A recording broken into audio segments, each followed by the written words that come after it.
The Benjamin Dixon Show is only possible with listener support. Go to www.thebenjamindixonshow.com to register for our blog and join the Progressive Army. And now, ladies and gentlemen, we are now about to witness the truth. It's the Benjamin Dixon Show.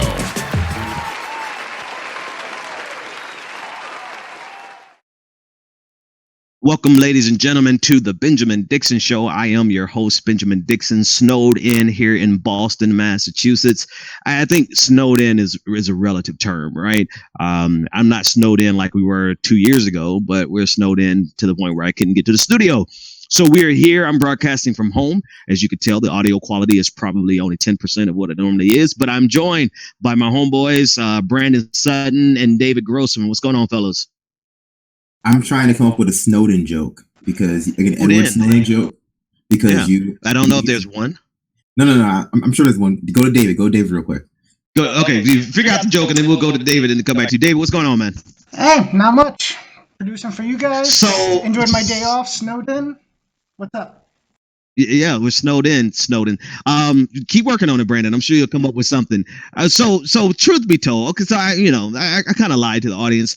I had a microphone on my head like an hour ago, but I told the audience I was we're gonna run 10 minutes late so that I could find a microphone. I didn't want to admit that I was watching Rachel Maddow because I wanted to see if Rachel Maddow was actually going to waste our time the way I suspected she was going to waste our time. And so far, 10 minutes in, if you didn't drop like something 10 minutes in the first 10 minutes, if you don't drop something before the first commercial, that means you don't have anything. So Rachel Maddow says that she has Donald Trump's tax returns. Now, in full transparency, everybody already suspected that, she floated that it was from 2005. So nobody had any expectation going in that it was something recent like 2012 or 2014. And the White House subsequently came out really quick and said, quoted his numbers from his 1040 that year. Brandon, you have those numbers. Do you recall? You have those numbers handy? What were those numbers for? That he paid $38 million on taxes on $150 million. All right, so that was basically that's all you're going to pull out of a 1040. You can get, I guess you can get a couple other items from the 1040. Let me not say that. So, but before the first commercial break, she has not done anything but set up this big explainer as to why his taxes are important. And can I no shit, Sherlock? We know his taxes are important. I'm quite sure that you're going to find something that he doesn't want you to see. Otherwise, he would just release them. However, Rachel Maddow has just wasted the time of all of interested America. I won't say all of America because most of America is probably watching Real Housewives of something right now. But Rachel Maddow is just wasting our time. Whatever. I don't even want to. She's wasting my time and your time. But let's really break this down, right? This whole tax thing, along with the Russia thing that has preceded it on Rachel Maddow going through, is not meant for us, right? This is not a critique of Trump or the Trump administration. That's meant for people on the progressive left, people on the critical left. This is meant for this is meant as more red meat for the liberals, the still with her crowd, those people who are going to town halls and, making them into a recreation of that one boardroom scene from Dr. Strangelove. That's who this is for. And frankly, it is interesting to watch Rachel Maddow on this downturn, right? A few years ago, or rather a few, just before this election, right? Yeah, a few months ago. I remember saying, well, hey, you know what? I don't watch MSNBC, but Rachel Maddow does stand out on MSNBC as being decent on more than a few things. Way better than Chris Hayes, way better than definitely better than Joe Scarborough. But since the election of Donald Trump, she has really been even before. Yeah. But she's been falling apart since before. Like, she slowly but surely drifted away into this abyss of believing her own, like she did it. So in the primaries, she started pandering for Hillary Clinton, right? But it started getting to the point where it wasn't just pandering. She actually started believing some of the bullshit that she was saying.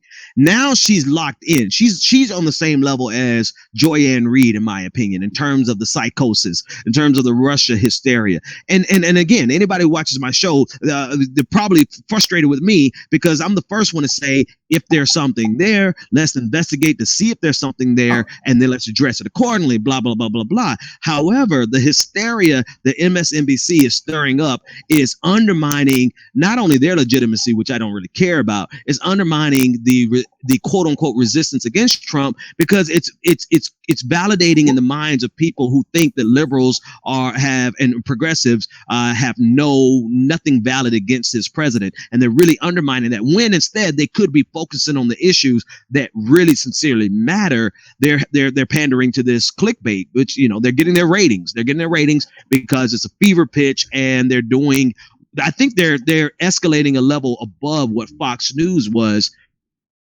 years. Like they've taken where Fox News left off, and they decided, well, we're not just going to repeat it. We're going to go from here and go higher and go further and go even more insane. So MSNBC is really undermining themselves, and I think this is what this whole Donald Trump tax return tonight was all about. I for one, and I'll toss it back to you, Brandon. I refuse to do a sensationalized story for the sake of clicks, because what's more important to me is having substance that people can always come back to versus the hype that got you there. She might have 1 million, 2 million viewers tonight. Tomorrow's just gonna have half that or a quarter of that.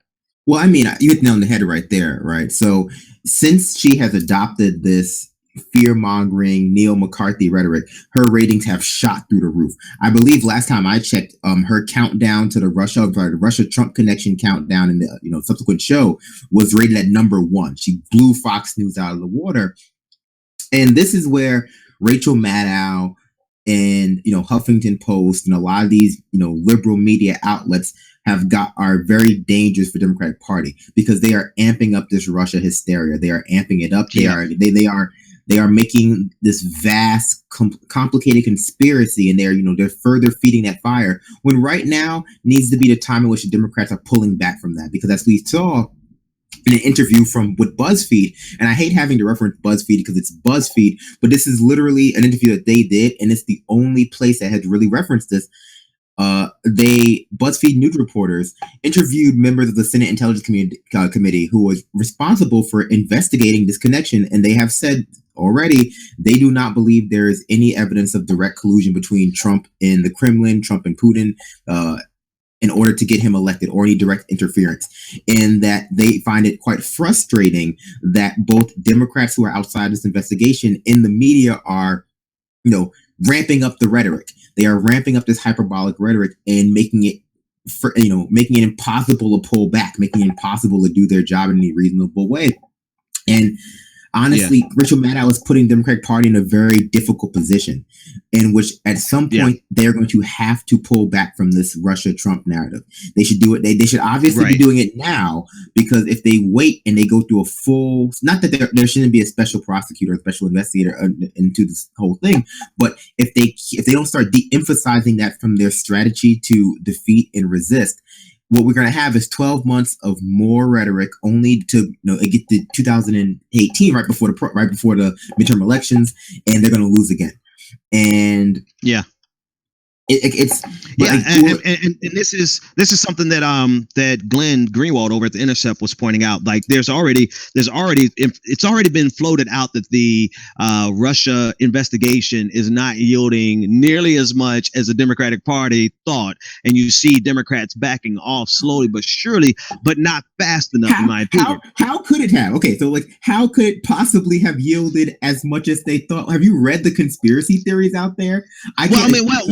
Hang on. Like we have to parse this, right? So you have the audience that is tuned in right now, and no matter what Rachel Maddow says, they're going to swear that this was the most illuminating revelation ever. They're going to swear that based on Rachel Maddow report tonight, which is completely empty so far, they're going to swear that Donald Trump needs to be impeached because of this great revelation. I'm not talking about those people who are insane people over there. Excuse the ableist language, but forgive me. To the irresponsible people over there on the conservative side. I'm not talking about them. What I'm talking about are the Democrats who played both hands. Right? You have Democrats who pandered to this, but then at the same time they're trying to find out if there's anything there legitimately. They're not pandering it. I really have not seen a Democratic leader official pander it to the level that the media has. The media has the Democratic Party on the hook for this, and the Democratic Party is getting ready to look even worse than they did on November 8th when Donald Trump beat them, because of all the hype and hysteria around Russia that is starting to pan out to be much ado about nothing so far, right? And there's scales. We'll see. Did Russia whatever they did is panning out to not be what they're scaring people with. That's where I'm disagree with you, right? And so you are right. The Democratic leadership, and your Peter Schiffs, your Barack Obamas, your anybody who occupies a decently high power position with the Democratic Party, have very carefully chosen their speech. Same with, I would say, some people in the media, they use words like Russia interfered, Russia hacked, Russia influenced the election. They put out this purposely vague and obtuse language that I know people, we're now 2 months out and 3 months out from this. But remember, because of this language right here, in December, there was a poll that showed that 52% of Democrats felt that Russia had literally hacked into the election and changed the vote tally so that Trump would win. And that is the effect of this vague language, right? That people don't know what to make of it. And because it's so vague, they just fill in the blanks. And since that poll has come out, we've seen this constant escalation, this constant elevation of language from people who are, maybe not Al Franken, maybe not Hillary Clinton, but people who, Democratic operatives who have big enough platforms to be problematic. Was it, we have Washington Post editors waxing nostalgically while watching the Americans about the Cold War and how back then things were those halcyon days of yore where things were so simple, and everyone lived in fear of a nuclear holocaust. Or you have other operatives who are pitching forth this idea that perhaps the Republican healthcare plan is actually a Kremlin plot to kill as many Americans as possible by removing their healthcare. This is the kind of ideas that are floating out there on social media, and not just by crazy. Okay, well, not just by crazy people, but not just by crazy people who are yelling on the street corners on a soapbox saying the end is nigh, but by people who write for the Washington Post and the New York Times and who write these BS think pieces. And so, well, yeah, because they're the same. I mean, they're the same thing, right? So we've seen the clickbaitization. I'm going to make up a horrible word, but we've seen this evolution towards clickbait that has saturated the Washington Post, the New York Times, and outlets that usually were too bougie to even delve into that tabloid type mentality, except for when they needed money. And right now they need money, so they go with the clickbait. So it's not surprising. I mean, I don't put like the Washington Post in any category or greater than BuzzFeed on the average article. Every now and then, these media outlets will come out with some really great investigative journalism, but it's every now and then. Every single day, you get these ridiculous think pieces that should have stayed in the heads of the writers, and they start sharing all this dribble because it drives clicks. This is all. I mean, so far, and I'm on Twitter. Everybody's saying that it's coming up next after the commercial break. So now they're doing the whole damn Walking Dead phenomenon where you sit around and you don't get to see who gets killed until after the first commercial break. Like what the hell is this? This isn't Walking Dead, because Walking Dead actually had some merit in the first and second season, like as the show went on. This is some Dragon Ball Z nonsense where you're waiting for the next episode. Where you're waiting for the next episode, and every episode is a flashback to like when they first got to Namek. What this is. And you're right though. So a lot of liberal outlets have become this. Well, not just liberal, everybody, but yeah, go ahead. This drum, they are beating this drum for a war with Russia. They're ignoring the facts. Even that BuzzFeed article, the first 1/5 of it addresses what the Senate intelligence community said, and then the rest of it said like, oh, here's why that doesn't really matter because Russia is problematic. And so we've gotten to the point where, like you said, we have to parse this out, but it becomes impossible to parse out because we don't know if people are doing this, if the liberal operative, the liberal apparatchik are doing this because they actually believe it, or because it sells papers, or because they are just, trying to construct this mass delusion. Well, what made me laugh so hard in the middle of what you're saying is the fact that this just shows how freaking incompetent the resistance is, right? This so-called resistance. I don't even like giving them credit for that name, right? If this is number one, if you don't understand it's just some basic journalism, right? Some basic journalistic standards that you do not overhype a story because it backfires on you. There's never an example where that doesn't happen. You cannot overhype a story and have it explode in your face. Same thing with Rachel Maddow. We can extrapolate to the entire Democratic Party. They're and the entire liberal media infrastructure. They're hyping up Russia to be something more than what they can deliver. And ultimately, it does great for them in the short run for clicks and money and income, revenue streams, all that. It's great, but it completely undermines their ability and the legitimacy of their fight against Donald Trump. Now they're hoping for their audience to be forgiving and just move on and kind of tuck that knee in and take it on the chin and keep moving and act as though it didn't happen. But they're doing it at the expense of real issues that should be talked about right now, today. Like the fact that you have a sitting president who will not condemn that the words of Steve King, who clearly is a white nationalist, white genocide believing racist, and he won't. And yes, he has, and now you have a president who won't condemn it. Exactly. Right. And so if you want some low hanging fruit to be able to attack the president, there you go. Right. Instead of this long overarching arc of this Russia story, it's at the point where, you got to deliver, and not being able to deliver really invalidates you. It invalidates your legitimacy all day. Well, there's two things there. Well, and before those two things, but this, it's like there's the old saying, extraordinary claims require extraordinary evidence, and they don't have extraordinary evidence. And so what they're trying to do, and this is why the resistance is failing, or rather why it can't succeed, is because the democratic leadership, both in the media and in the political sphere, have conditioned their liberal rank and file, like their most ignited Clinton voters, that the most important way to resist, the only path to resistance, is to the quickest path to impeach. The quickest path to impeach Trump, or rather, because Russia is but another in a series of complicated Wile E. Coyote schemes to prevent Trump from becoming president or to remove him from president. And I say Wile E. Coyote because it's needlessly complex and has a huge potential to backfire. The first one was the Hamilton electors, right? Like that Hamilton elector nonsense was the first evidence that the Democratic Party is constructing these schemes to get Trump out of unstable. There are these very, very complex schemes to get Trump out of office without any heed paid to the long-term consequences of if those schemes were to succeed. Because the alternative is to construct a proactive policy agenda.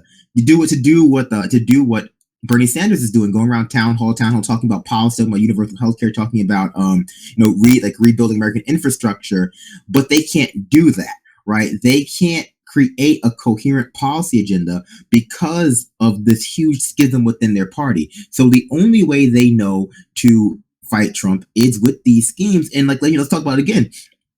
Who is this Russia stuff aimed at? This Russia stuff is aimed at Clinton voters. It's aimed at the liberal elite who failed the election, and it's aimed at Republicans, right? This Russia stuff is another attempt to shave off Republican support for Donald Trump. And of course it's going to work, because you have Republicans like John McCain, who is a war hawk, who has never known a country he didn't want to bomb or go to war with. And you have Lindsey Graham, who is just prone to hysterics whenever he talks about geopolitics. So this sort of stuff appeals to him, but it's poorly targeted insofar that it's not aimed at the people who the Democratic Party needs to be trying to win over again. And I would go so far as to say, if it were not for issues of national security, and that this should be investigated to a less intense degree, that they should just drop it altogether. They should just drop it all together and focus on winning special elections and midterm elections through constructing proactive policy agenda. But it's amazing. It's amazing because you said something and you kind of went right past it. But I think it's the most important thing that you've said so far that's been said, period, tonight. Lindsey Graham is no, Lindsey Graham is Lindsey Graham. No, the fact that you juxtapose all in with Chris Hayes last night with Bernie Sanders to this bullshit from Rachel Maddow. And I call it bullshit because I just cut it on and listened to it for like another 60 seconds. And David K. Johnson, who's actually a great journalist and a great writer. I think David K. Johnson might be a little upset with how much Rachel Maddow is hyping this up, because the information that he has would amount to a decent article for a critique of Donald Trump getting some kind of special deductions on paying less in taxes than he should, right? That's a decent article. It is not breaking news to make the whole nation stand on pins and needles to see who are we going to get them. So juxtapose this hysteria to what Bernie Sanders was doing in the town hall meeting last night. This is what the Democrats should be doing, but they're not smart enough. They're They're too opportunistic, and they want the low hanging fruit, and they're just not competent. I don't care what it is, malicious or incompetence. I don't care. They are not equipped to lead this resistance because they're not doing the actual tangible things that would get Donald Trump out of office in 4 years and get the majority out of the hands of the Republican Party in 2 years. They're not doing that. They're doing this hysterical hysteria. Well, I don't think they're incompetent. I think that they are unable to address the huge schism that exists within the Democratic Party that is the result of an ideological difference between the base and the elites. And insofar as they cannot do that, they have to focus on these relatively shallow issues, and they have to. And also, this is an issue of pride, right? This whole Russia thing is very insularly focused on trying to ease the pride of those Democratic operatives who lost the race. Your Nate Silvers, your Joy Reids, your Pandens, your John Podestas, your Hillary Clintons, because though it's always framed in this sort of for Trump to win, Russia would have had, there has to be this vast international conspiracy for Trump to win. The opposite. Actually, no, for Trump to win, all that had to happen was Hillary Clinton not go and campaign in Wisconsin. Of course, the opposite of that is just like what they're really saying is that for us to lose would require a vast conspiracy. It's like that. That's the opposite of that coin. Where it's like, but I wonder. Occam's razor. Finish that thought. I'm sorry. Occam's razor, right? Once you start yourself constructing vast conspiracies to justify a very simple, binary situation, I won or I lost, you find yourself, you're just making excuses. And that's why I said that even if the Russia thing was true, and this is where I become, I start to sound a little crazy, right? Even if the Russia thing was true to a moderate degree, like Russia had hacked into the DNC, had hacked Podesta and released as quote unquote propaganda. Even if that were true, from the political expedient standpoint of actually winning the election in 2018, they should still drop it, because a lot of those things had no effect on the outcome of the election. A lot of those things, even if Russia did it, it had no effect on people not coming out to vote in Wisconsin or in Ohio or in Pennsylvania or in Michigan. And so, it might be important to national security that Russia's trying to do this, but in terms of the Democrats actually winning the election, it really doesn't have much importance. Yeah, for sure. I agree with that. I agree with that 100%. I'm not, and I don't think I have to get this disclaimer anymore. I'm not on the side of this equation that said there's no way Russia did this. The immature left. I'm trying to find a non-ableist way to describe this portion of the left that is who they are. That just, no matter what happens, they're going to take the opposite side of the Democratic Party, even if it means, ignoring the fact that they don't have any evidence. They have just as much evidence that Russia didn't do it as the Democratic Party has evidence that they did do it. Nobody has evidence right now. Should take place. Period. That's not fair. Period. That's it. You can't demand someone prove a negative. Yes, but I agree with you. The contrary. No, they're inserting that into the national conversation as a fact, right? They're inserting a negative to the conversation as a fact, when in fact that they're presenting something that is in itself not provable. And so the whole point is just, instead, if you're going to be true to your logic, right there, the most important thing to them is that, you have to be consistent, but you're being logically inconsistent inconsistent if you're standing on no evidence, right? You're standing on zero evidence, just like the Democratic Party is standing on no evidence. So everyone needs to just shut the hell up and let some evidence come. That's what I'm saying. So I'm definitely, as you could tell, I'm definitely not a part of that cohort, that cabal that rejects the idea that this is even possible, that Russia was involved. In the middle with majority, like you, like most reasonable, like, I don't think it had any major effect on the election, but prove me wrong. If you have the evidence, let's see and let's talk about it.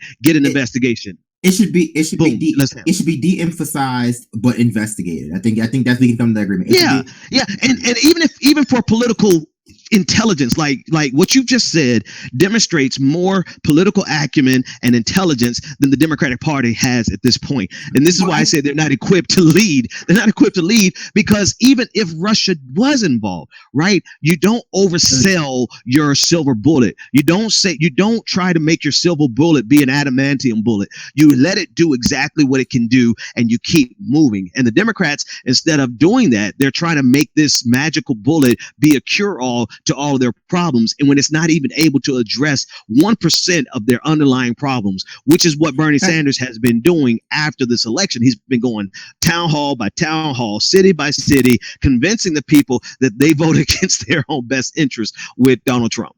I mean, that's why I think we should move on to the next story eventually. But that's where I would say that you're probably right, that they are incompetent, but that incompetence is based in pride, right? That they cannot accept the fact that their models were off, that their polls were off. And I mean, even back in the primary, I was criticizing Nate Silver. I was like, Nate Silver does bad math. And someone's like, you can't.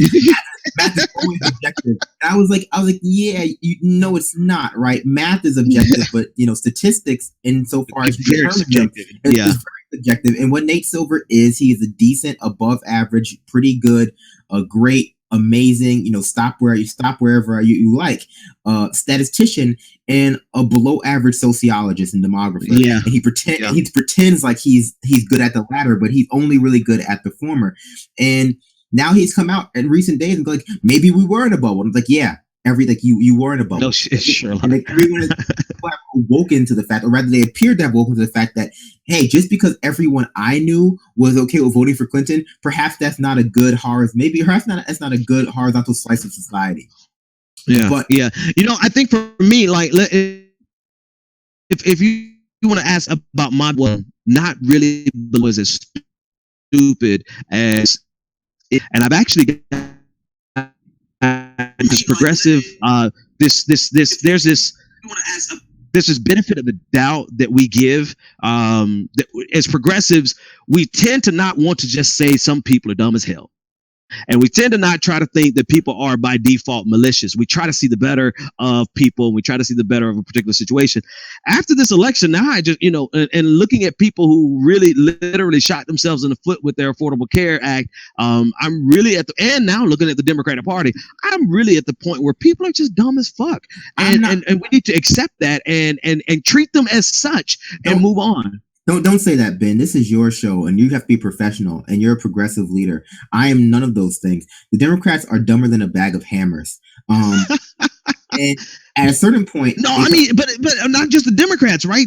Like America in general, right? So the people who are now realizing that they're going to have to pay $11,000 more a year for their health care because they've elected Donald Trump. They're included in that a bag of dumb as bricks, dumb as rocks. I am reluctant to blame those people, and the reason why is because I think that our media and our, the people who are at the control or who are in control of disseminating information responsibly are so bad at it that it becomes hard for me to blame people for not knowing things sometimes. There you go. But there you go. You're doing bias that I'm talking about. You have this bias of sympathy, of lower expectations of other people. No, they knew exactly what they were getting themselves to with Donald Trump. I do have lower expectations of your rank and file voters than I do of people who are in charge, who have larger platforms. No, but what you've done is you've given them the benefit of the doubt, and I'm like, they're dumb as bricks too. And I have to, when someone tells you we're going to repeal, when you don't know that Obamacare was the Affordable Care Act, That is not, and you are actually on it.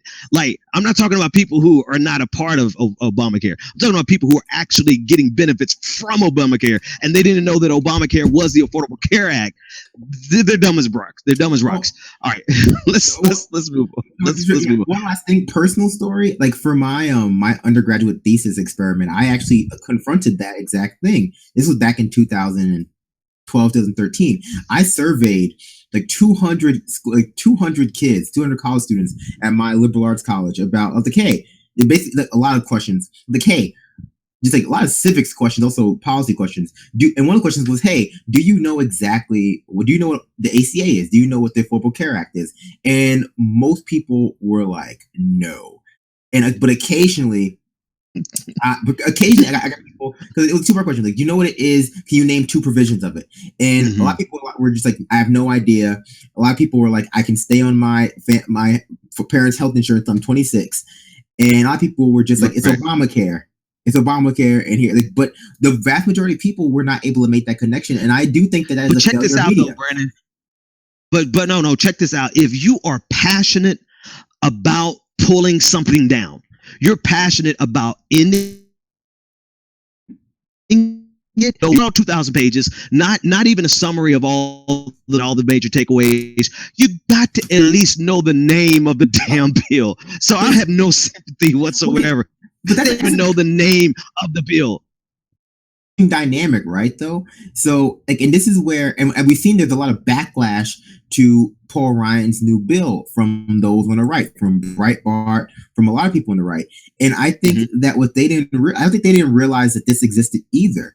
And so functionally, the Republican base, those who were against the ACA or against Obamacare more specifically, were charging their representatives with repealing. No. But basically, they were charging their representatives with repealing a bill that did not exist, and so the right in the country have been forced to try to come up with a new bill. In some, I have no problem saying we're maybe.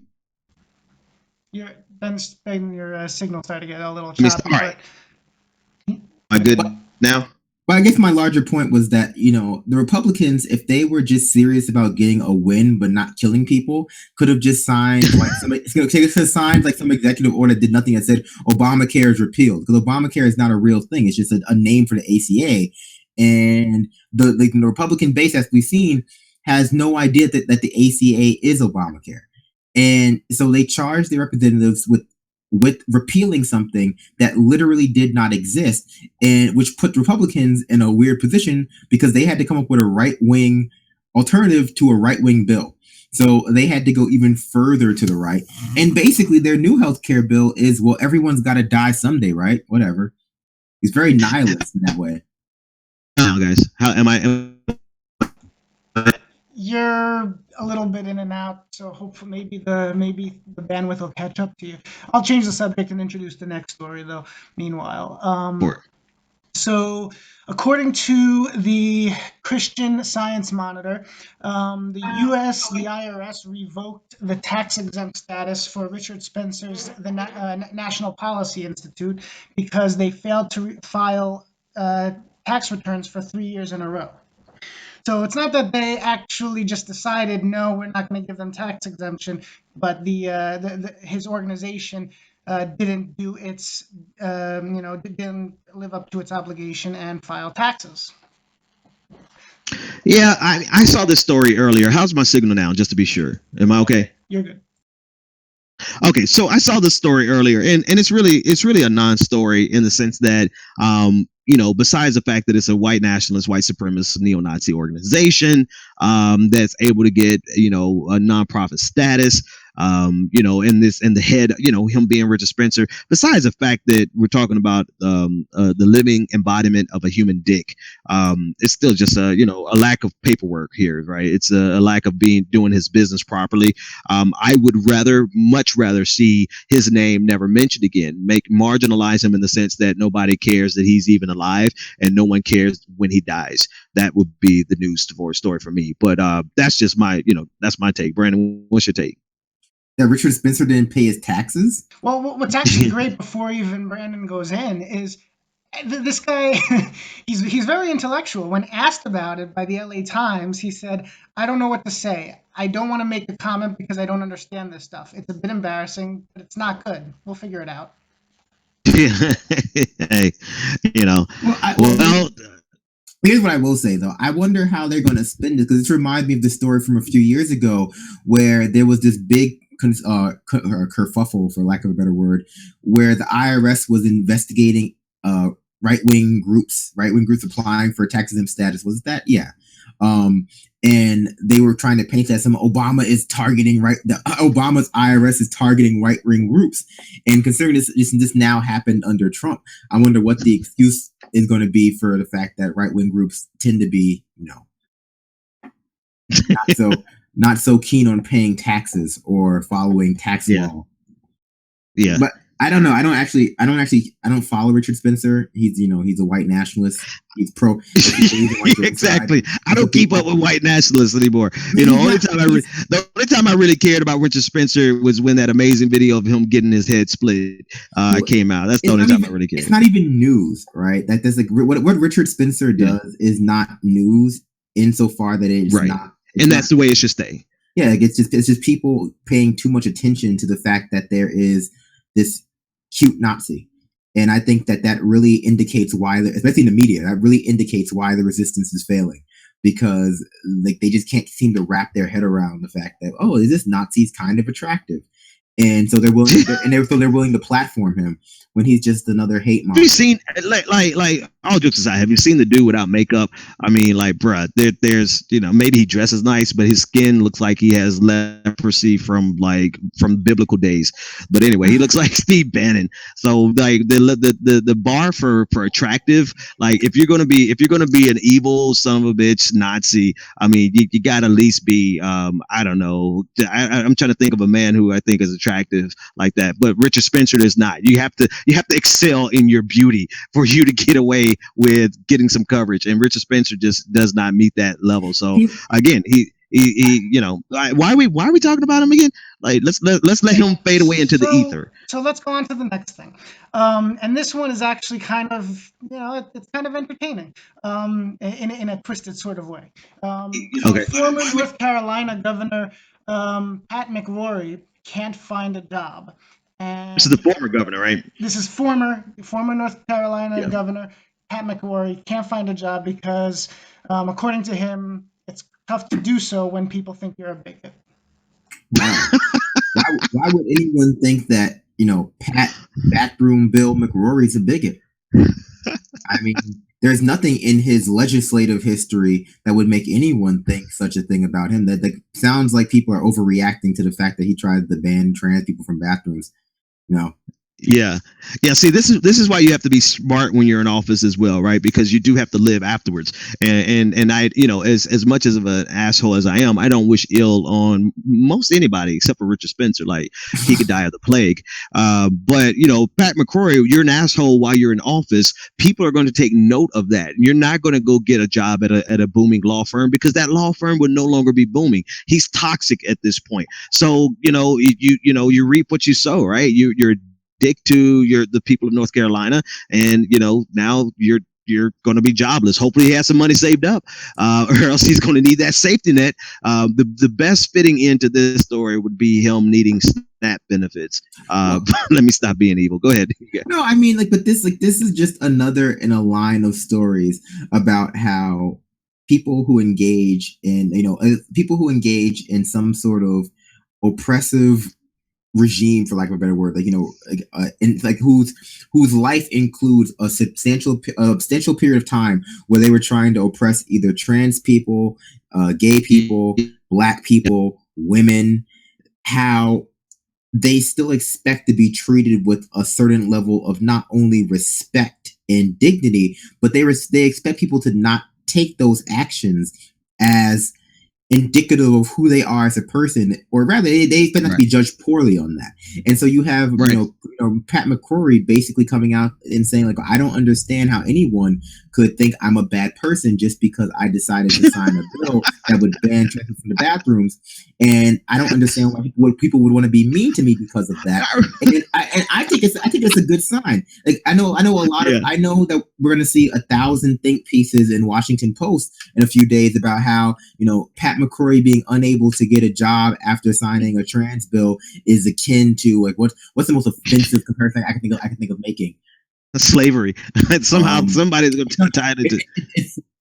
It's somehow like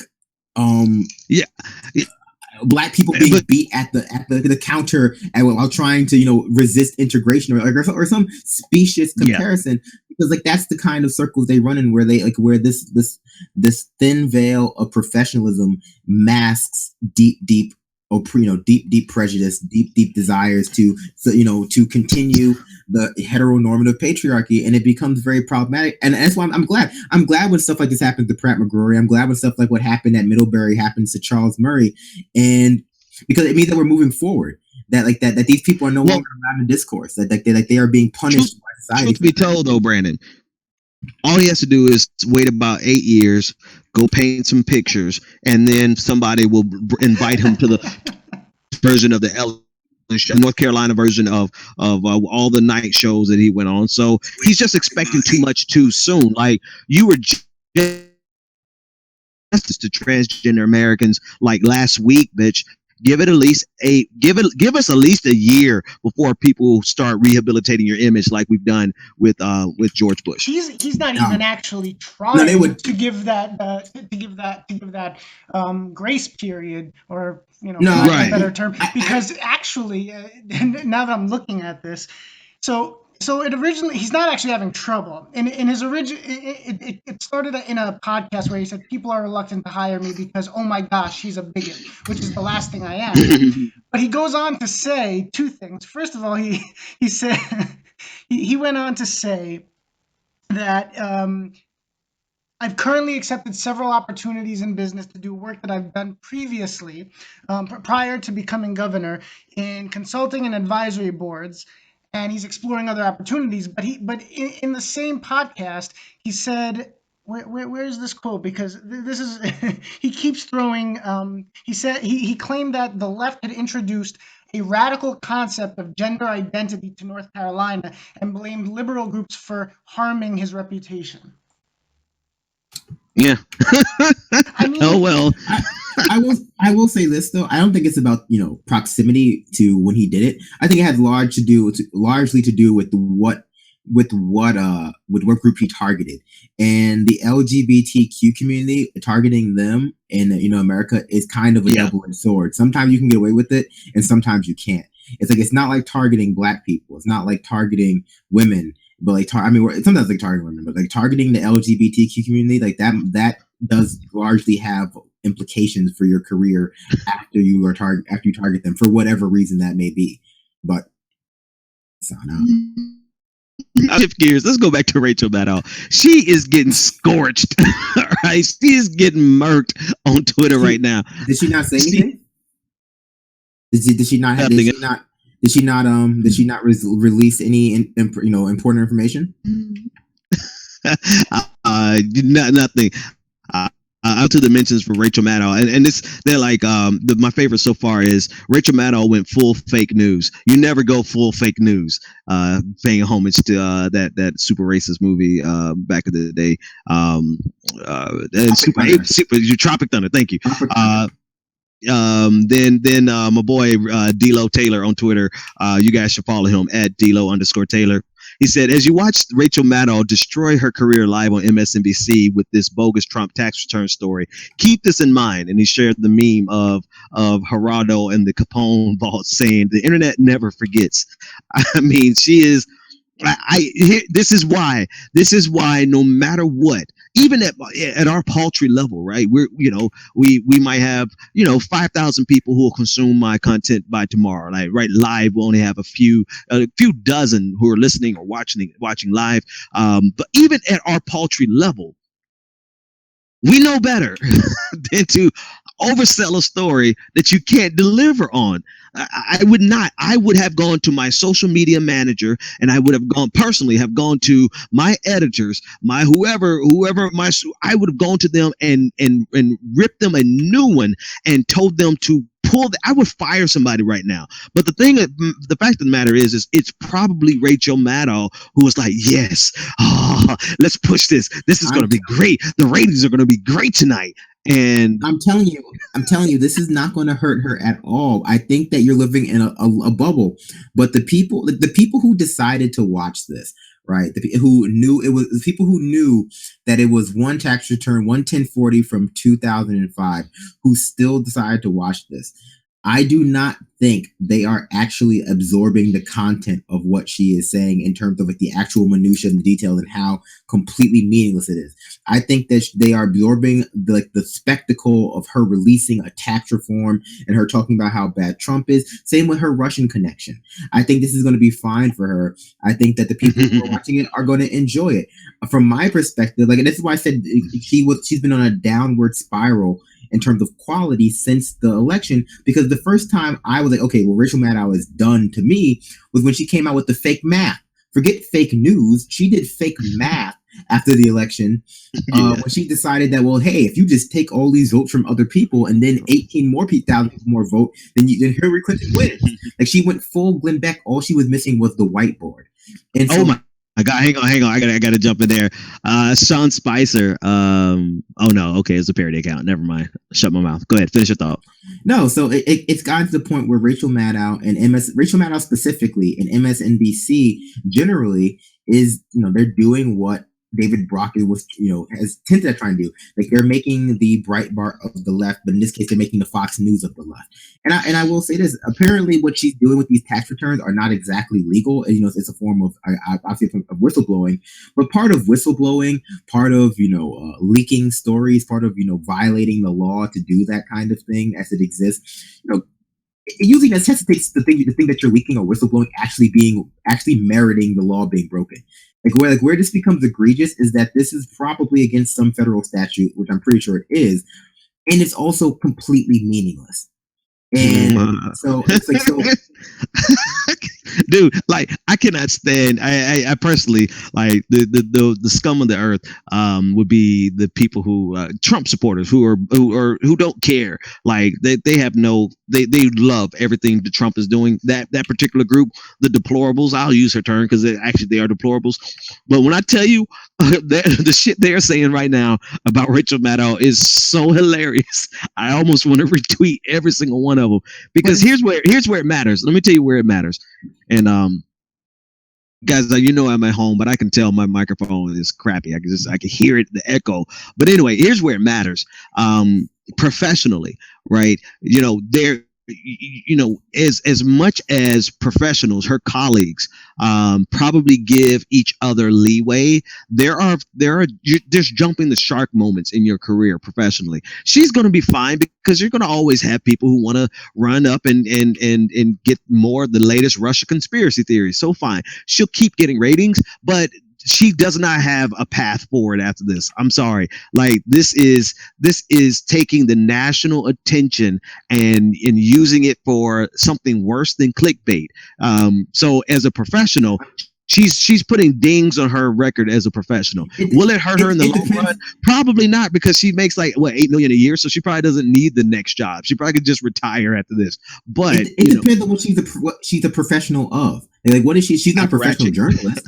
She's a professional media personality, professional, liberal think piece, rather a liberal thinker. Like that's what she does. So this right here, what she's saying, this sort of micromanaging and hyper focus on Russia and tax returns that are completely devoid of any kind of policy substance is exactly where the Democratic Party is at right now. So we might look back 10 years from now and go, wow, those were dark times. And Rachel Maddow was doing fake math and counting and having a 24-hour countdown to that one time that Donald Trump ate pierogies. And isn't Poland kind of close to Russia or under Russian power? Like, look at these connections. But ultimately, we don't really tend to do that. We don't tend to look back. And MSNBC, insofar that it's been has journalistic integrity, like they lost their journalistic integrity when they fired Phil Donahue.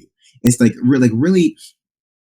Like this is confabulation on the part of people trying to remember a time when MSNBC was anything but liberal propaganda, pro-state propaganda. Well, be sure now. I mean, they're barely liberal propaganda. Like, I mean, they're good and solidly neoliberal, neocon. I mean, look at the commercials. They're neocon commercials. So they're right center, dead smack in the center of the belly of the beast. Like the only reason I draw that distinction is not for you so much because I know the difference, but it's for the average listener who may have this conception that MSNBC represents anything on the left.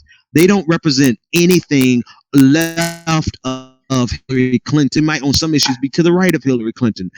They do not represent leftist politics in America. And I know I'm not saying you said that, Brandon, but I just want to make sure I echo that sentiment. It's definitely fair. I definitely agree with you. And I think that ultimately MSNBC, all mainstream, this is the illusion, right? All mainstream media is entirely conservative because it's owned by corporations, and it's pro-state. It's pro-corporation, so it can only be conservative. It can only be that by nature of who operates. Here's the other problem though, Brandon. Here's the other problems. Like there are legitimate ways of slamming Donald Trump and pimp slapping him until his face is red and not orange. There plenty of. I mean, let's work the week in reverse, right? Rather, before you answer the question, what can you slam him on that would not also implicate a lot of other corporate, Who cares? Let's be real. Like they don't have a problem.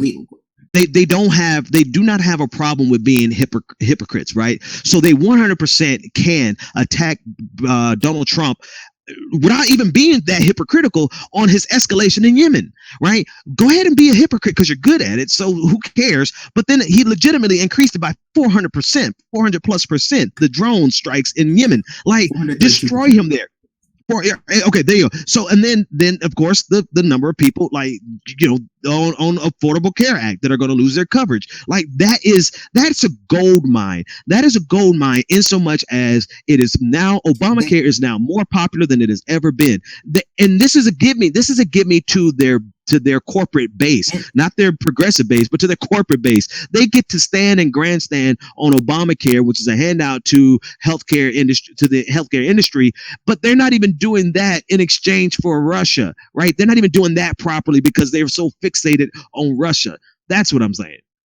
Oh, no, exactly. But this is why I said from before, a lot of this Russia talk is also a way to soothe their egos, because a lot of this is a post hoc justification for why they lost, right? So you have your Rachel Maddows and your Chris Hayes, and I think that largely you're looking at this entirely from a point of political expediency, and I am trying to mix in not only this about political expediency, right? Not only is this about how they can make their money and how they can ignite the Clinton loyalists, to donate to the DNC and can maintain that kind of activation, but also they're engaging in a mass delusion about why they were wrong. Yeah. And so if you look at it if you look at it, like I said before, the politically expedient thing to do in order to win midterm and special elections would be to drop the Russia thing, hit healthcare hard.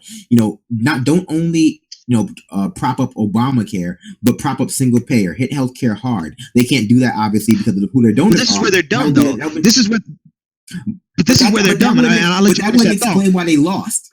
That would not explain why they lost. Right, and that's all this is. They're and actually, let me fix that statement. It actually could legitimately be something more, but they're using it as a crutch purely to assuage their anger and their disillusionment with the fact that they lost, and so they're even undermining the national security implications, if any, because they're hyping it up to be something more when it actually could just be a matter of we need to button down the hatches. We need to shake the tree a little more, tighten tighten up shop of who we release, who we allow to get what, right? It could be something very simple as that. New procedures in the CIA, new procedures in the national security apparatus to help prevent this type of leak in the future. But they're undermining things simple like that with all of this mass hysteria, and the mass hysteria is seeking something that's bigger when in actuality it could be some simple relevant fixes that I think any rational human being, American, would say, okay, we need to patch up that hole, because if this hole is how Russia got a hold of it, then let's patch up that hole and wipe our hands clean and keep moving. But they don't want that because they need to assuage the fact that they're tormented by the fact that they lost to Donald Trump. Exactly. So I mean, we've been saying this from the beginning, right? Not to our own horn, that we have to be able to separate the Russian hacking, if it exists, from why Hillary Clinton lost, because both things could be true, or rather those two things aren't mutually inclusive. She could have lost despite the Russian hacking, and she could have lost had the Russian hacking not occurred at all. Rather, she would have lost. But for a lot of people, it becomes one and the same. She lost because of the Russian hacking, and they fill in the blanks as need be for why that case might be. But at this point, the Democratic Party, in terms of the DNC and in their leadership, the political leadership, needs to get MSNBC under control.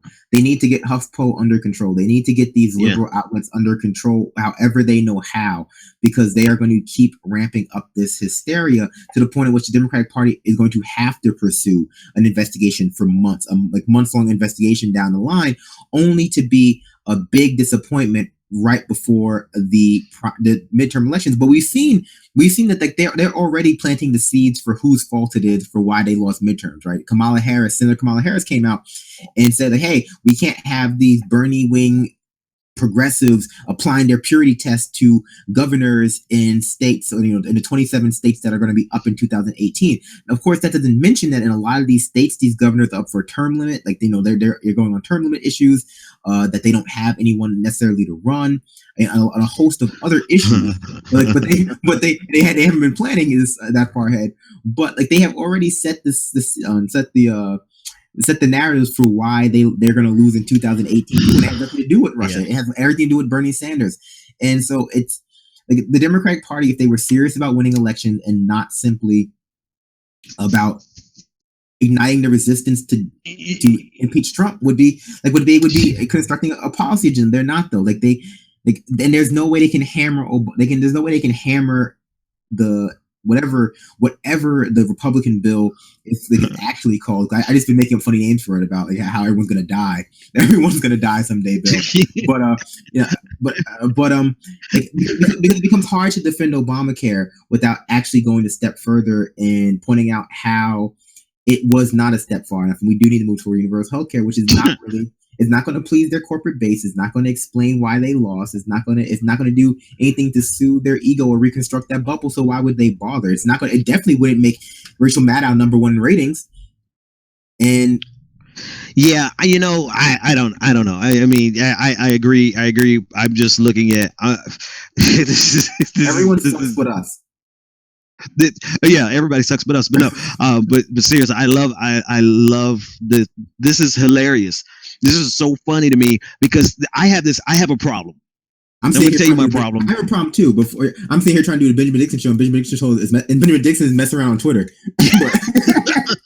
No, I am. I'm laughing my ass off because these deplorables are ripping her. And don't get me wrong, like, I want to make it clear, like they're like worse than the toe jam in between the feet of a Yeti. That's what I think of the deplorables. But they are funny as hell right now. Like, go read some of the stuff they're saying about Rachel Maddow, because it is obscene. It is disrespectful. I feel like Stephen A. Smith. This is disrespectful. The fact that she actually drew our attention to her show for something that was basically worth a decent Huffington Post article, not even Washington Post article, right? It's good information for the Huffington Post. I would not for you. Yeah, I wouldn't. But see, here's my problem. Here's my problem. It's my time. But here's the thing. Well, let me tell you my problem before I forget it, because I won't forget it. My problem would have saved me from this. My problem is I don't really get excited about any news. Sometimes I have to have people tell me, Ben, that's major news. And then I'm like, oh shit, it is major news. So I have this automatic delay, this latency between the time I see a headline and the time I react to a headline. There have been some major stories that I have personally had to maybe 3 or 4 hours before the average person, but I didn't jump on it because I'm like, this is kind of that thing. Rachel Maddow could have benefited from it. Don't get me wrong, because it causes me to miss some really breaking news and be the, maybe the third person, not the first, but the third person to relay that message. But Rachel Maddow could have benefited from sitting on this for about 2 hours and just, sipping on a little bourbon and really asking herself, is this really important? Because at the end of the day, sensationalization, but it will not get people to come back to you, except for the people who are sycophants. And I get you, Brandon. You're right. There's some sycophants who love what Rachel Maddow just did. But in terms of the artificial inflation in her ratings tonight, that's disappeared and it's gone forever, as well as her respect. Whatever was left of it is gone. I'm telling you, Ben, like you quote these deplorables, you talk about how Rachel Maddow doesn't have your respect, and how people are going to leave her. No, because here's the thing. The deplorables who are tweeting about her this way now would have tweeted about her even if she had, dropped 10 whole years of comprehensive tax returns. The people who are watching the show now who are loving it, and like, yeah, drag them, Rachel, drag them. People, like those people, they would have loved it irrespective of what she actually put out there. The only people who are critically thinking about this are the people who do not care about what MSNBC does anyway. And that's where we go all the way back around to the beginning about who this is for and who this is not for. And it's not for it's also for deplorables, right? Deplorables, because the deplorables are going to watch it, right? The people who like Trump and just want to comment negatively about Rachel Maddow are going to watch this to have ammo for their hot takes. But who this is not for is the people who the Democratic Party really needs to be targeting right now. Those 15 million people who left, those people in Pennsylvania and Ohio and Michigan and Wisconsin who did not vote. This whole thing is, and I hate to use the word because it's your show, but I guess I'll use it anyway. It's masturbation for Democratic Party. It's the Democratic Party masturbating on air for everyone to watch because they don't want to come to terms. But it's slightly different. It's slightly different than masturbation. Because it's different. It's what is it that it's like?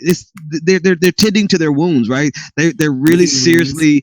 They're licking their wounds, right? They can't. No. Even better. This is them getting high. This is them. They're shooting heroin in their veins right now. This is what this is.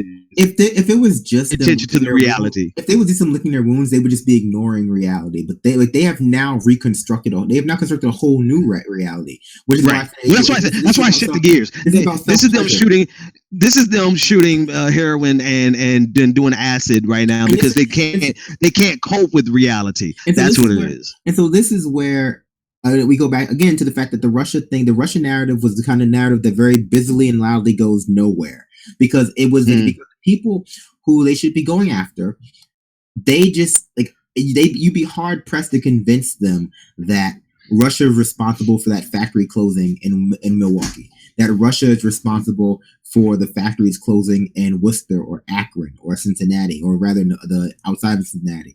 Like you'd be hard pressed to help you. You'd be hard pressed to convince them that Russia was responsible for the 2008 housing crisis and the fact that nobody was convicted on that. Like that is why the Russia thing was never going to work. It was only going to appeal to people who are not concerned about those issues, but the people who voted anyway. And so like it's a circle jerk. Is everyone getting around together? Well, the absolute. I'm going to make the decision that the best tweet of the night goes to @MGKAZT, who said to watch the Benjamin Dixon Show instead of Maddow because it's the better decision with the bonus of pretty bad lefty. I'm telling you, man, because dude, seriously, I had a feeling. I think a lot of people had the feeling. It didn't matter to me that the tax returns were from 2005 because something in 2005 could be extremely relevant to. I mean, listen, I don't know how much y'all paying taxes, but you better keep your taxes for years. 7 years is really generally enough. But something could have happened in 2005 that had relevance. It could have shown an investment in a company that, it could have been relevant. The year didn't matter as much as the fact that in the first 5 minutes of her show, I could smell the bullshit that she did not have anything. I'm going to be irresponsible, Ben. And I'm gonna make some wild allegations. More than the normal. The normal, but but I meant like politically responsible, not personally, irresponsible in my dating life. But I'm gonna make the thing say like, is there something important in his tax returns? Absolutely. Is there something, is the Trump administration trying to hide something about their connection to a foreign power in Russia? Absolutely, right. But what it is that there's this discrepancy or disproportionality between what is actually going on and what people think is going on. And this is the fault of the media, liberal media. This is the fault of Democratic Party leadership not being able to take clean house and take itself to task for what happened. But a lot of this is also because the Trump administration is staffed by a bunch of sketchy looking white dudes. It's just like and that's not because they're white, but the Trump administration is staffed by the sketchiest looking people who just cannot seem to handle any kind of conspiracy or controversy or minor thing with any kind of grace. With any kind of grace. Like Steve Bannon always looks sweaty, no matter what. He always is sweaty. So I said, the Michael Flynn thing was arguably innocuous. Listen, right? Let me tell you something. Speaking of not Michael Flynn. Michael Flynn is in shape. Like looking at Steve Bannon on television and then seeing Alex Jones. The fact that Alex Jones is 43 years old. I'm actually on week 2 of being a vegan, and so I'm gonna applaud myself because I looked at them and said, no, I have to stop this. I cannot look like I'm 50 at 40 or 60 at 40, because that's the part of the reason they look so sketchy is because they are sketchy and they just look like they've been doing nothing but they've been doing nothing but eating spare ribs and smoking weed. Let me take that off the list. That actually helps. But anyway, you get the point. They look sketchy because they are sketchy, and it doesn't help the fact. Go ahead. They are definitely up to something, absolutely. But it's their innate sketchiness, both physically and their inability to handle the spotlight, that makes everything that they're doing out of proportion, which is further blown out of proportion by the Democratic Party. The Michael Flynn thing, I'm going to get flack for this, arguably innocuous, right? Despite how many people went to the Logan Act Wikipedia page afterwards. The Jeff Sessions thing, was he purposely being obtuse to mislead Al Franken? Absolutely. Yes. Was it perjury? There's no way they would ever prove that. No. And absolutely, well, it doesn't matter. So, but here's a brilliant thing about it, right? Here's a politically brilliant thing. It doesn't matter. But the Democrats are so feckless that I know we're opening up. We probably should be winding down, but we're opening up another can of worms with the Jeff Sessions things. This showed how incompetent the Democrats were because they couldn't even be unified on demanding that he resign. You had half of them saying, "Oh, recuse yourself," and the other half saying, "Resign." And I'm like, okay. It's not hypocritical because, one, he intentionally deceived Al Franken and Americans, period. You don't have to call it perjury. You can call it lie I don't care. Even if they couldn't charge him with perjury, call it perjury because the intention was to deceive and the intention was to mislead and to lie. And he did. And call it perjury because people like you and people like me would have been charged with perjury and be sitting in jail right now. But they were not consistent enough or competent enough to actually mount a significant resistance. And now Jeff Sessions is chilling at Mar-a-Lago with Donald Trump.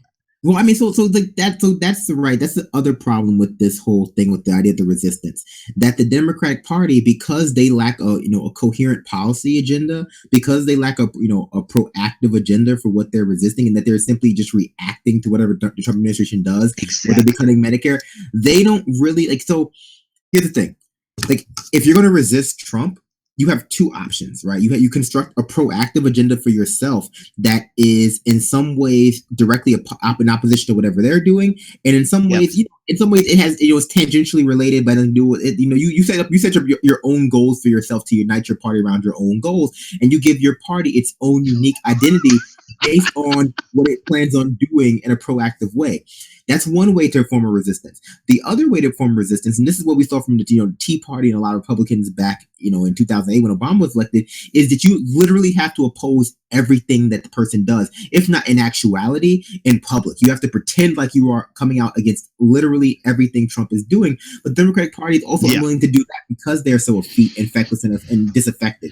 So what you have is this weird situation where the media, different leaders, they don't know exactly what they're resisting, right? They can't determine because they lack their own identity and they lack the spine to just be completely obstinate the way Republicans. Well, what you have here, but let's give them a little bit of no, I'm not giving them credit. I'm putting it into context. This is like the second mouse theory or concept where the first person to the trap gets killed. The second mouse to the trap actually gets the cheese. And this is what's happening with the Democratic Party and Rachel Maddow, right? And Joy-Ann Reid. They're like the first rats to the mouse trap with this whole Donald Trump resistance thing. They're the first wave. They're the Germans that went through Belgium in World War II and just got murked because they didn't know what they were walking into. But in reality, they're doing this because they don't really understand exactly what's going to be the long-term resistance against Donald Trump. Not only that they don't understand, let me correct myself, it's the fact that they're trying to get there first. They're trying to be the resistance. They're trying to be the face, the voice. And what's end up happening is that they're running around chasing everything that pops up and not sinking their teeth into some long-term resistance. And what's going to ultimately end up happening is they're going to be delegitimized. And maybe Rachel Maddow survives this because she has enough ratings to survive it. In fact, I agree. She is going to survive it. But in general, all of these people who are running around like chickens without a head right now, they're going to have to settle in and find a long-term resistance against Trump because everything that jumps up right now is basically setting them up for failure. The Democratic Party, what you described here is important, but really, the Democratic Party has convinced the people, they're the people who they let down, rather, that they're Clinton loyalists, that the only way to resist Trump is to impeach him. And I'm going to put this out there: they're not going to be able to do that, right? Yeah. Because power protects power. They are not going to be able to impeach Trump. I do not see that occurring. Right. Not yet. And pushing this, like everything, every week, it's a new plan to impeach Trump. It's a new plan to remove him from office, and then figure out what we do after that, because we prefer to deal with Mike Pence because Mike Pence doesn't, he doesn't say bad words. It shows how flimsy their resistance actually is. Right. And frankly, the only real, and we say this all the time, the only real way to resist Trump is for Democratic Party to construct for itself a new proactive agenda that their party can unify around. And if that means that you have to stop taking money at the DNC from corporate lobbyists, that's what you have to do. And so we put forth this pragmatic. Well, that's not necessarily true.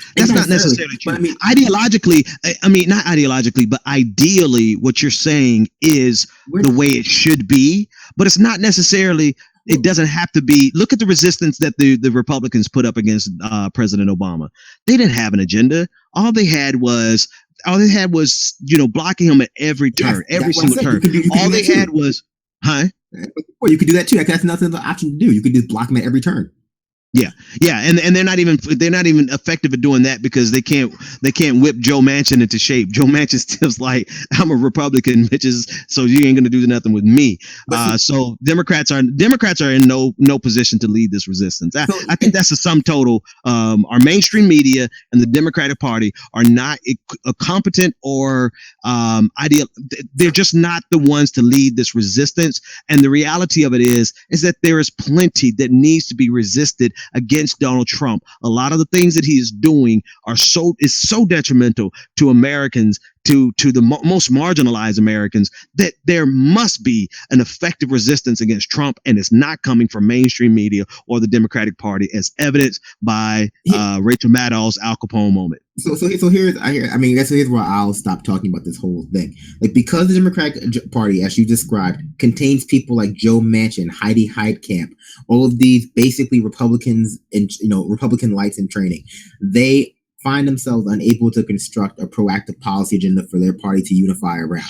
So all they can wait for, rather they lack the ability to construct a policy agenda that will get the base, not the base, the progressive base, the Bernie wing, the 15 million people who are leaving, the people in Wisconsin, Wisconsin, Michigan, Ohio, Pennsylvania, to come out and vote. They lack that ability to unify people based on a proactive policy, because if they made one, they would likely alienate their corporate donors in a way they're unwilling to do. So all they can do, and we've seen this, and I wrote this in my last piece, and it was before Nancy Pelosi came out and said this, all they can afford to do, what they're trying to do is they're waiting for things to get so bad with Trump. They're waiting for things like the healthcare bill to pass so that they can mobilize people around an even greater threat.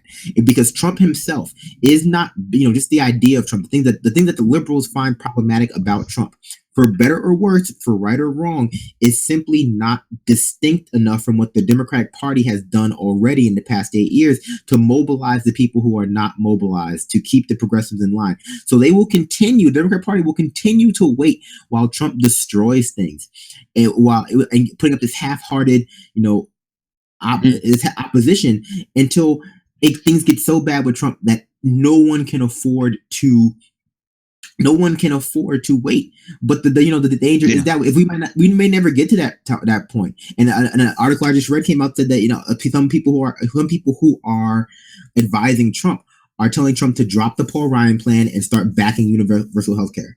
And if he did that, if Trump, this reveal, and it will actually reveal how disingenuous the ideologies of a lot of conservatives and liberals are. And as I said before, liberals don't have a coherent ideology. Most Democratic Party members who consider themselves liberals don't have a coherent ideology. Their ideology is what our Democratic Party is doing. A lot of conservative Brandon, can I only because you just blew past potentially one of the most ground game-changing events in American history.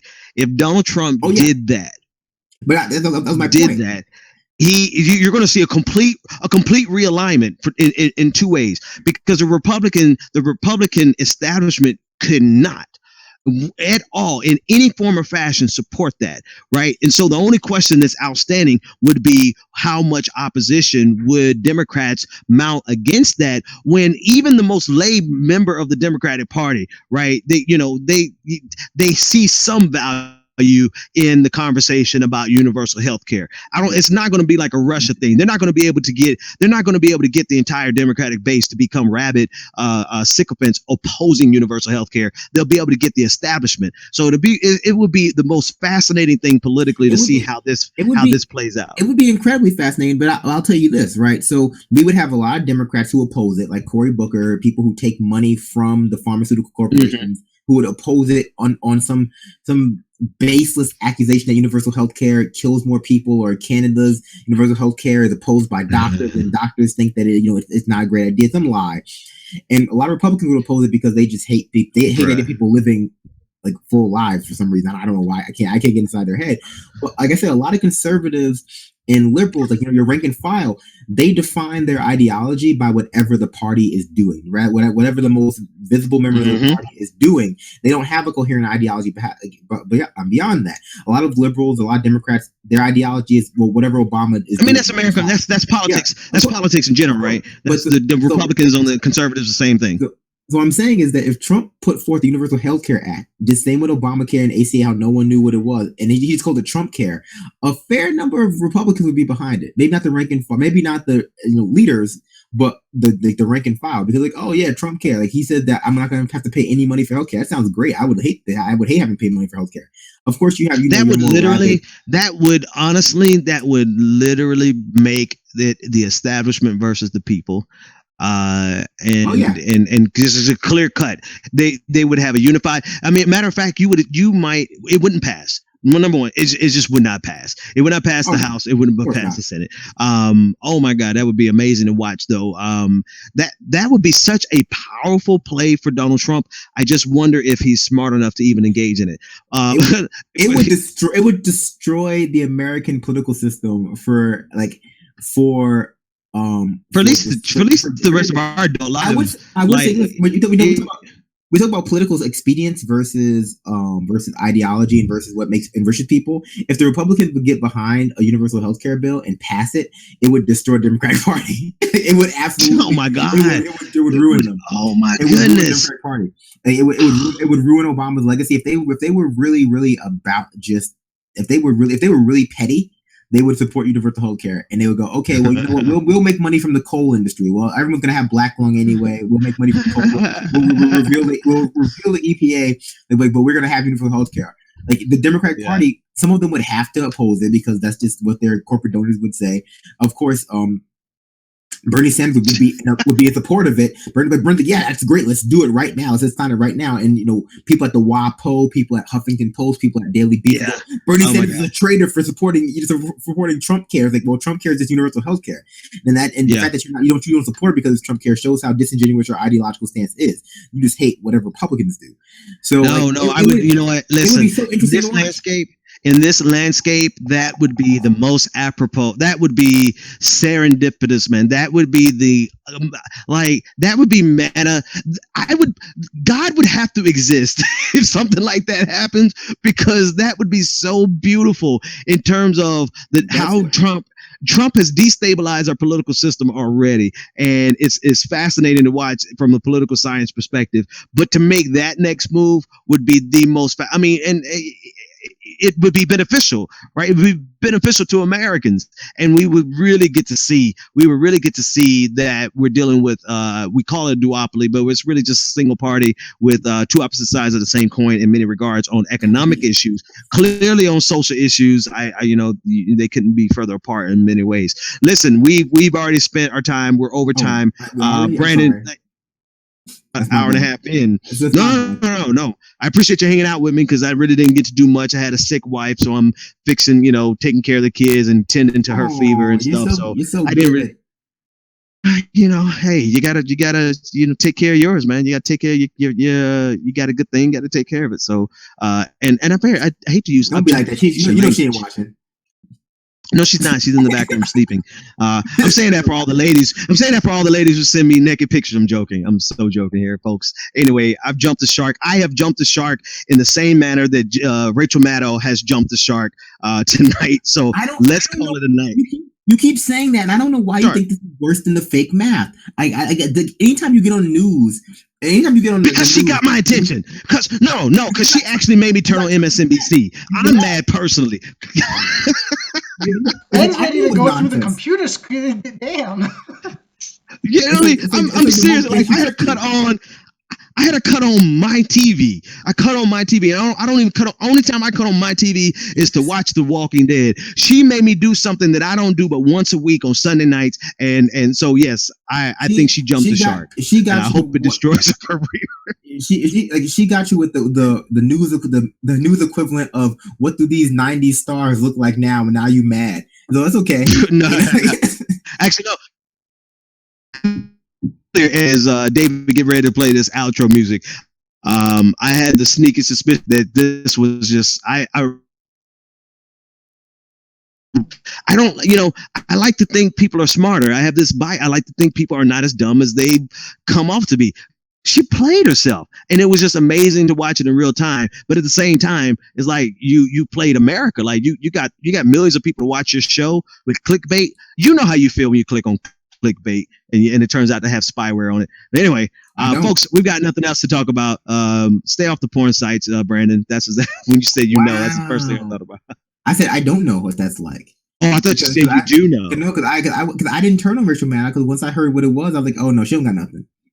I guess that makes me worse than you, because I have one skill. This is my spider sense. I can tell when someone is BSing me from a mile away. Like, nah, you don't got nothing.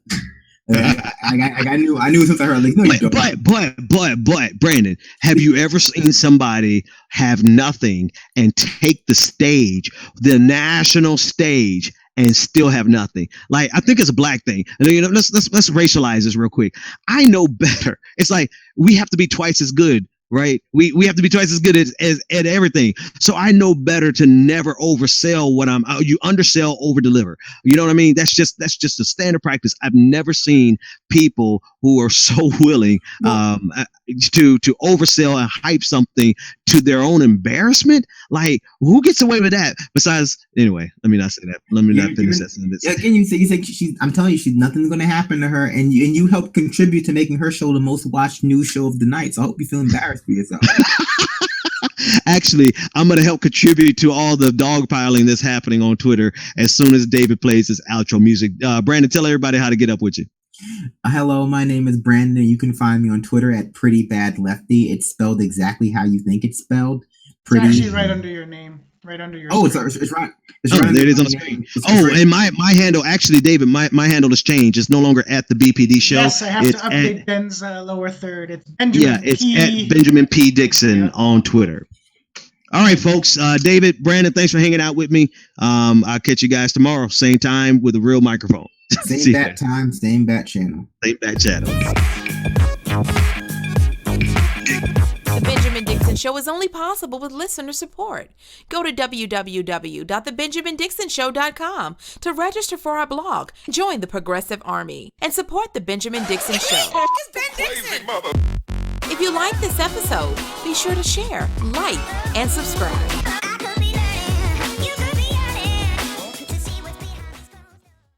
Consider becoming a Patreon. Go to www.patreon.com/The BPD Show and support The Benjamin Dixon Show.